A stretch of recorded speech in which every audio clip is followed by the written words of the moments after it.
সালে যে মামলাগুলো শ্রম আদালতের রায় এবং আপিল ট্রাইব্যুনালের রায় পায়, সেই মামলাগুলো হাইকোর্টে স্থগিতাদেশ প্রদান করে। শ্রমিক এই স্থগিতাদেশের বিরুদ্ধেও যথাযথ ব্যবস্থা গ্রহণ করিলে হাইকোর্টের মহামান্য বিচারপতি তারিকুল হাকিমের বেঞ্চে শ্রমিকদের বিরুদ্ধে রায় প্রদান করে। শ্রমিক এই রায়ের বিরুদ্ধে চেম্বার আদালতে আপিল করলে চেম্বার আদালত হাইকোর্টের প্রদত্ত বিচারপতি তারিকুল হাকিমের রায়কে বাতিল করে শ্রম আদালত ও আপিল ট্রাইব্যুনালের রায়কে বহাল রাখে।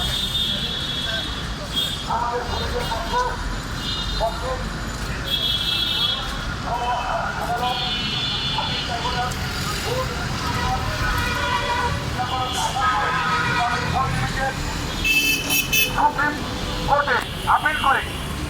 সুপ্রিম কোর্টে আপিল করে শুনানির মধ্যে আমাদেরকে ঘুরাতেই থাকে। এ মতো অবস্থায় সারা বিশ্বে করোনা দেখা দিলে এই মামলার কার্যক্রম স্থগিত হয়ে যায়। 2020 সালের প্রথম দিকে ভার্চুয়ালি সুপ্রিম কোর্টের কার্যক্রম শুরু হলে গ্রামীণ ফোন লিমিটেড ভার্চুয়ালি শুনানির জন্য তালিকায় নিয়ে আসে। দীর্ঘ শুনানির পর মহামান্য সুপ্রিম কোর্ট এই মামলার রায়ের দিন ধার্য করে। মামলার রায়ের তারিখের আগেই গ্রামীণ ফোন এই রায়ের মামলাটিকে আউট অফ লিস্ট করে ফেলে।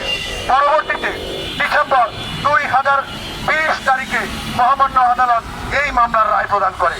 রায়ে শ্রমিকদেরকে লাম সাম প্রদানের নির্দেশ দেয় মহামান্য সুপ্রিম কোর্ট। এই রায়ে শ্রমিক সন্তুষ্ট হতে পারে নাই। শ্রমিক সন্তুষ্ট হতে না পেরে সুপ্রিম কোর্টের আপিল ডিভিশনে ফাইল রিভিউ করেন, যার কার্যক্রম এখনো চলমান অবস্থায় আছে। 2008 সাল হতে অদ্যাবধি এই মামলার কার্যক্রম চলমান থাকায় শ্রমিক দীর্ঘমেয়াদী ক্ষতিগ্রস্ততার মধ্যে পড়ে গেছে। আমাদের অনেক ভাই দুনিয়া থেকে বিদায় নিয়েছে, অনেক ভাই শয্যাশায়ী, অর্থের কারণে বিনা চিকিৎসায় মৃত্যুর প্রহর ঘুরছে। অর্থের অভাবে অনেক ভাই তাদের ছেলে মেয়েদেরকে লেখাপড়া পর্যন্ত করাতে পারছেন না। শ্রমিকদের এখানেই গল্প শেষ নয়। সাংবাদিক ভাইরা আমার, আমাদের এই 30 বছরের দুঃখ দুর্দশা আপনাদের সামনে 10 মিনিটে কোনোভাবেই আমাদের উত্থাপিত করার কোনো সুযোগ নাই।